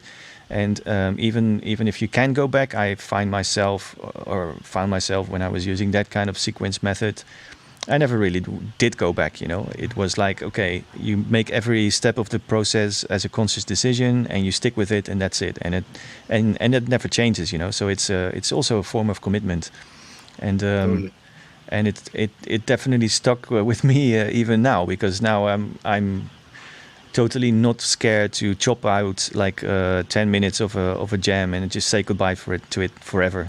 Just gone, delete it forever, bye bye. Stuff like that, Yeah. So it does make a difference if you learn to do things with like it's this destructive editing, basically, that as you call it. Yeah. What about you, Peter? Any tape experience? Tape stories? Splicing, no, but I remember when I was involved with my first band, we recorded the first real recordings we did was on a Tascam, was it Porta Studio 4-track, where basically you need to bounce the tracks to make up to make Create more room, for more, and then obviously you have a degrading quality if your tape is not the best quality, and the more bounces you do, slowly your recording quality is dropping. But that also has the same impact, where you need to bounce things together, and when they're bounced, and there's no undo. They're written in tape, and if at the end of the session it doesn't sound right, well, okay, we reconvene next week and we do the same thing all over again. Yeah, I can totally relate to that. And what I actually think is what I find most of the times is when you commit to something and it's once it is bounced or once it is printed in a way, and it further on down the line it doesn't quite fit because maybe there's too much bass in it, or there's a sort of some tone or some blend of things going on in there that you would rather have edited earlier in the stage. But the fixing process of making it work, even with the mistakes in it or with the imperfections, sometimes introduces a lot of character and a lot of identity. So it's not that you have to always just accept what it has become, but you can also fix it and try to still mold it in a way. Of course, you have way less possibilities because you're dealing with a stereo file, and that's all you have, to work with. But the fixing and the sort of adjusting and making it work introduces some kind of fixing vibe to the sound file. You know what I mean? That is also in itself an aesthetic that I like sometimes. I experience a similar situation sometimes when I go through older files, and I find sounds or loops or things that consist out of more than one sound in one stereo file, which I then want to use, but it doesn't sound right, or there's a problem with the recording, and then by now I have enough experience to just tell myself, okay, but then just fix it. We'll fix it, and through the fixing of this, something new comes out. And we have so many tools at our disposal today that you can actually go in there and still make something good out of it. Back in the day, when I'm talking about the Porta Studio time, we didn't have the knowledge to do anything to it. I mean, we were happy that we didn't screw up the whole recording process. So if in the end there was a stereo file of what the band did that weekend, we were pretty happy.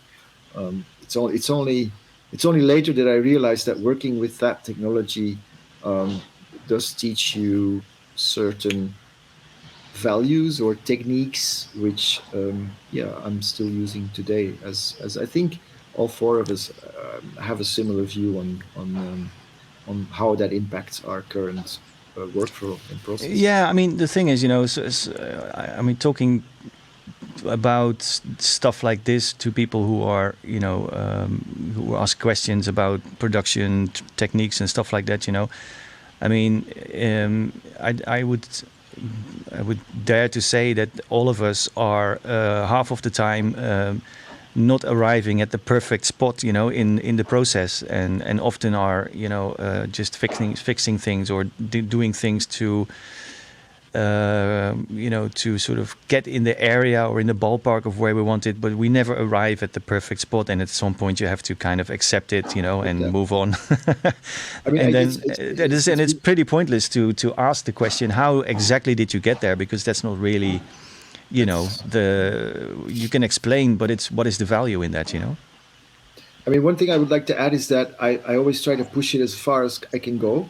That's why a few years ago I started mastering my own music, just to be able to have that extra bit of control over the entire thing. And obviously, even then, there's always a point where you need to let it go, and where you have to say goodbye and send it out into the world, if you so desire to. But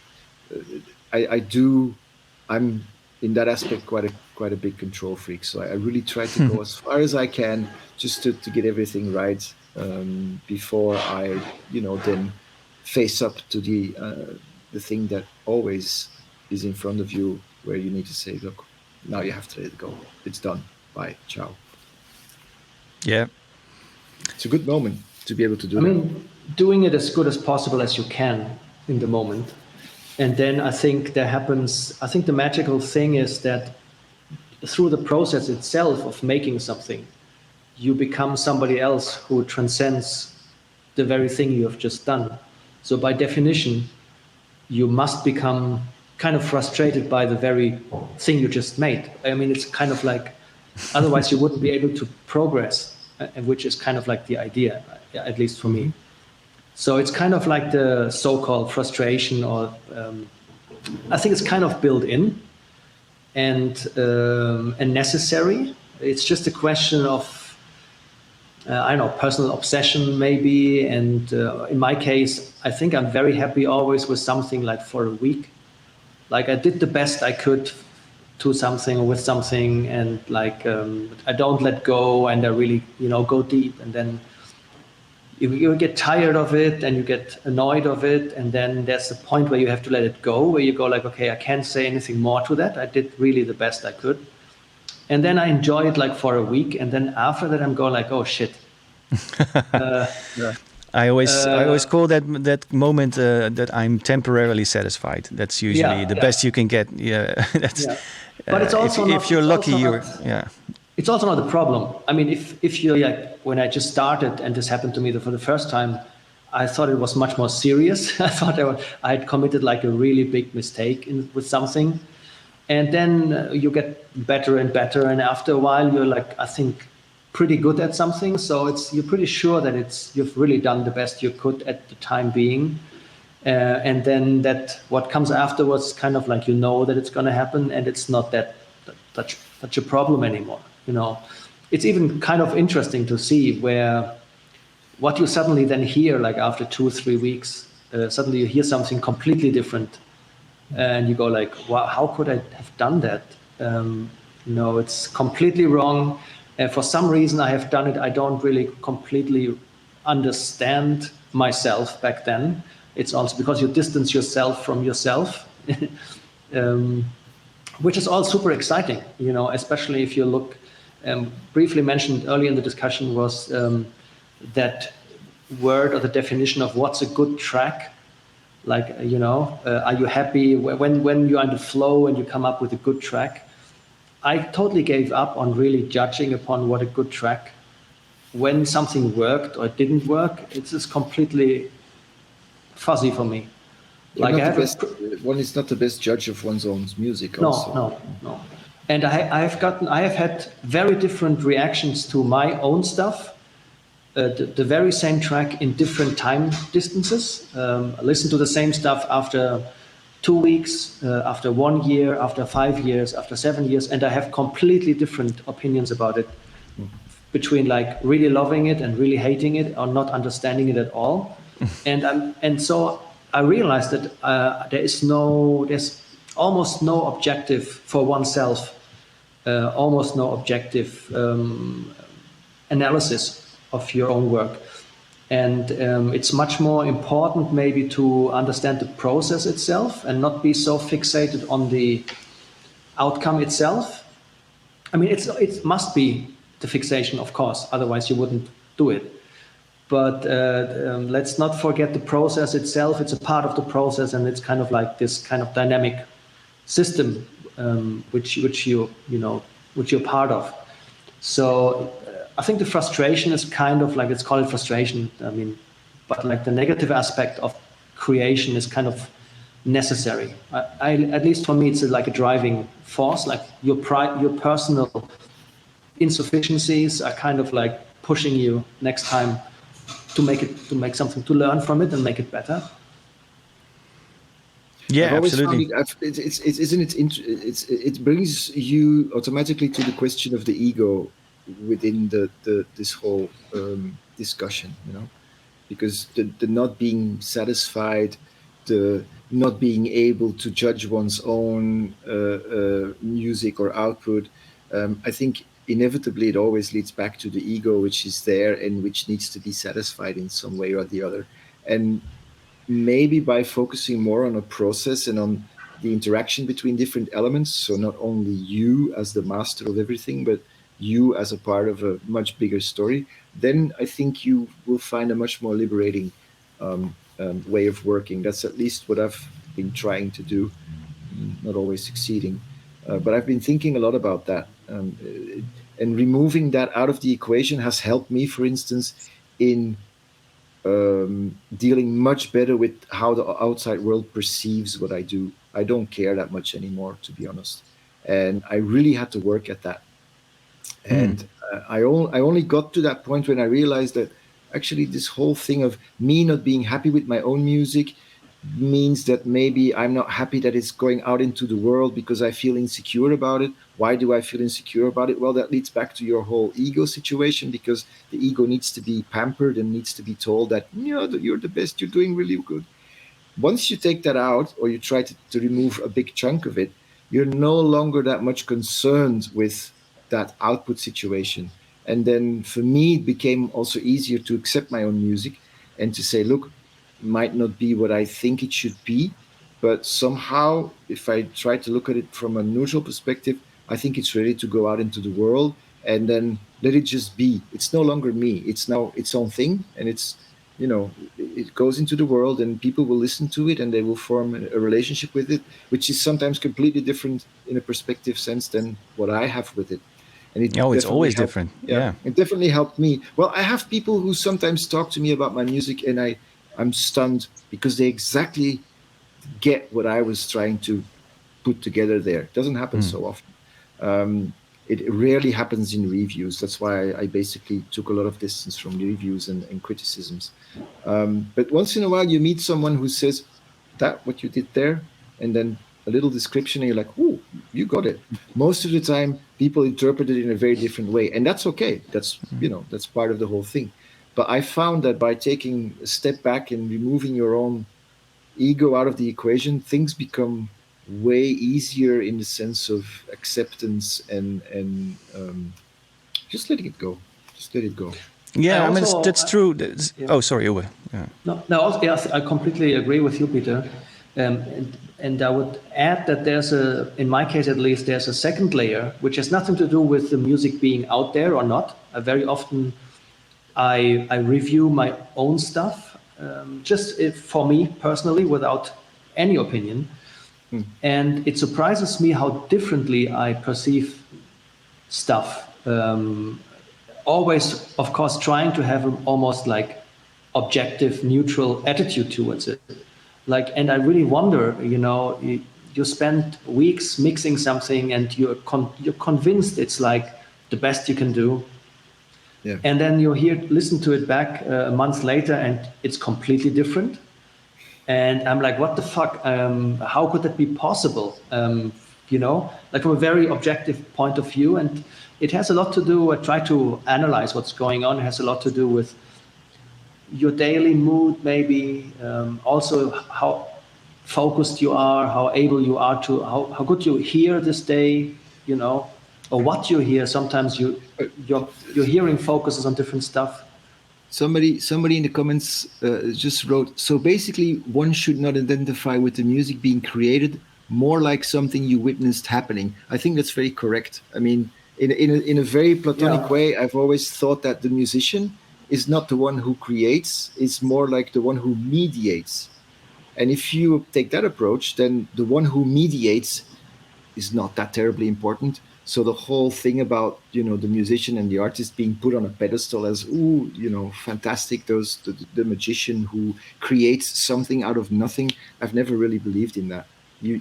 There's something there, and you channel it, and then you give it a form, and then it goes out into the world, whether it's listened to or not, or whether it's looked at or not, depending on what kind of art you are making. That's not so important. And I think that helps you when you see that you yourself are not that important in this whole process as you thought you were. That helps you just being more relaxed in this process. And then, as you say, the process becomes a much more interesting thing. And a more... sorry. I was going to say the only thing that I find valuable is not what other people think, at all, to be honest, but how much it meant to me while I was working on it, So if I have good memories on working on a certain project, that is what stays with me, and not the external things that could impose value on it. I don't really care about it. But do you feel that your memory of, let's put it that way, of how you made it and the circumstances of when you made it, are they centered around who you were in that moment, or are they centered around, I don't know? Yeah, sure. It's a snapshot. It's a snapshot. It's you capture a moment in time. That's what you were thinking or wanting to do at that time, and those were your thoughts, your ideas, and the process. Blah blah blah. And that's what came out. Fine, that's all it is. There's nothing more to it. I'm pretty detached from all these things, to be honest. I think that's the best way to then move through the process. I found myself in the beginning of my career way too obsessed with needing to have a clear value judgment on my own music from myself, and therefore just being stuck and being way too slow in having that music out there. The moment where I said, like, look, it just doesn't matter. Yeah, I mean, I recognize the obsession part. I do get obsessed, you know, but not that it's painful or, you know what I mean? It's, I mean, the struggle needs to be there, of course, but that's fun. I like struggle, you know. I like the friction and the never being able to get exactly where you want, or, you know, I basically just go along with the ride and hope for the best, and then accept whatever it becomes. Could apply to many other things. What about you, Fed? I was thinking very beautiful, well said, everybody. I related a lot of stuff. What is my problem, for example, is the frame of reference that it's really influenced me, and I like not being honest in what I'm doing. I realize that the good stuff that I do is the one that I kind of do by myself, and those are the one that then I can put out in the world with not regrets, not a lot of second thought or second doubting. But when I'm referencing myself to other artists or to other kind of music, to other kind of production, it's the moment where I start doubting myself and like changing my process to be more close to that kind of musical output, because that sounds better. And I needed to start thinking, as you were saying, not framing things, this sounds better or this sounds worse, but this sounds authentic, this sounds like me. And so that's the moment where I managed to do things following myself and not imitating others. It's where I do good stuff. So that's why for me right now it's not this sounds good, that sounds bad, but it's like this sounds real, sounds authentic, it sounds like I had something to say and I did it, no matter how it really sounds in the end, how clean or polished the product is. But mostly I have a hard time when I reference to other, like I listen to somebody else, oh, this sounds so good, I want to be like that. And then where like I can go a week in a suicide mission trying to redo that kind of ambient sound, and it's never coming out the way I want, and it's really, that really impacted my mood, with my self-esteem, and with my production. So replicating something is probably the hardest thing you can do in sound. Yeah, it's a good exercise. Yeah, it can be a good exercise. Yeah. But when you do it as I want to be like that, or that I need to better myself because I want to be like that, that is a killing mission for me. Because you're exposing yourself to the outside world, and the outside world always changes constantly. So that is a mission without end. If you take the outside world as your reference point, then you have no... Exactly. You are never going to finalize anything, because the environment around you changes all the time. So you need to change in order to, if that's what you want to keep up with. That's a very difficult. If you are an evolving, it's good to evolve, but if the change is mutated by this frame of reference, then you hardly get to a point when you are yourself, because you are always following the trend or following other artists. So it's playing catch up, basically. That balance. Absolutely. Wow, people, we got really deep and philosophical on this one. That's nice. That's cool. Actually, we are talking for more than 2 hours. Usually what we do on the end of the chat is giving everybody a little opportunity, some time to plug or promote anything they've been doing or they want to share with the audience. So maybe we just go from A to P and start with Oora. Oora, you got anything you want to share with people? Any new releases or recent things you've been working on? Well, the recent things will be coming out maybe later this year, so there's nothing to promote just yet. I think the only thing really is the chain of releases that started last year with the album I had released on Raster and the 0.9 EP, on which Peter was kindly providing a remix for. And there will be the last outtake coming of this album, which will be called Ref. It's a audio-video EP of 6 tracks, which will come out sometime, I think early June or something like that. And related to that and around that, I'm still, for everybody who does not know my music or want to know more, I continue re-releasing my back catalog is on atomtm/AAA, atomtm.com/AAA, which is the AtomTM audio archive. And there are constantly things being, everybody, can rediscover old and not that old stuff. That's then, like normally I'm incorporating also newer productions into the archive, and so people can check it out there. And this is like always in motion. But also like due to the lockdown situation, of course, there's no live shows. Hence, I'm making a new live set, but let's see when this is coming out, when this is going to happen. And for now it's all like online and those releases I mentioned. Awesome. Yeah, I saw that you built this AAA archive. It's an amazing list of stuff. I mean, you have done so many things. It's crazy. It's absolutely insane. It took me 10 years. Yeah. How many different monikers did you use? Because when I go onto Discogs, like the amount. I don't know. I don't know. It's like wow. You don't keep track. No, other people counted them. Names. Other people counted them. I have no idea. But it's like the archive now is 170 albums and like 1,500 tracks, more or less. My God. And it took me 10 years to remaster. Wow. And the stuff that is out on labels that own the master rights, are you able to put those in the archive as well? Most of the older stuff was expired, so. Right. But of course, the more recent things, they're not part of the archive. They are listed in the archive, but you cannot download them from the archive. Right.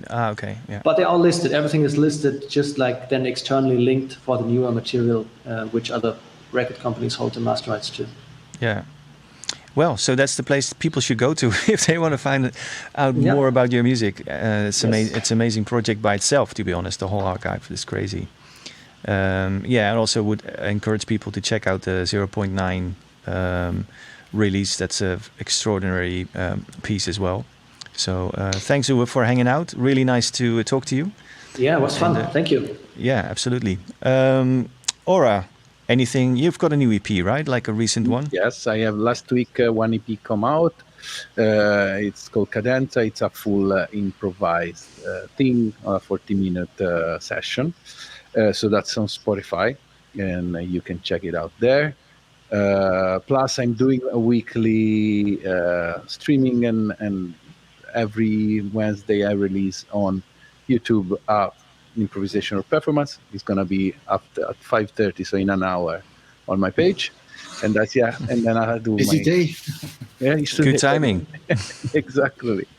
And another album will come out soon on vinyl on July, but we are still dealing with the small points. So I'll let you know about that.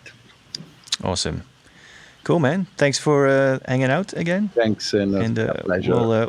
We'll check out the EP and, of course, the performance on YouTube for sure. And Peter, anything you want to share with us?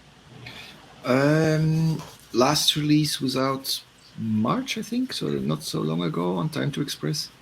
What I'm currently working on is a lot of things without very clear plans. I've started exploring audiovisual options, so I'm actually studying quite a bit. I'm trying to get into Touch Designer, and I'm trying to figure out how I can build an audiovisual show a bit away from techno and more in a more experimental setting. And apart from that, well, I still do my monthly mix on Patreon, on my Patreon account. And I've relaunched, or I'm soon relaunching, the 60sounds.com platform for adventurous sound design.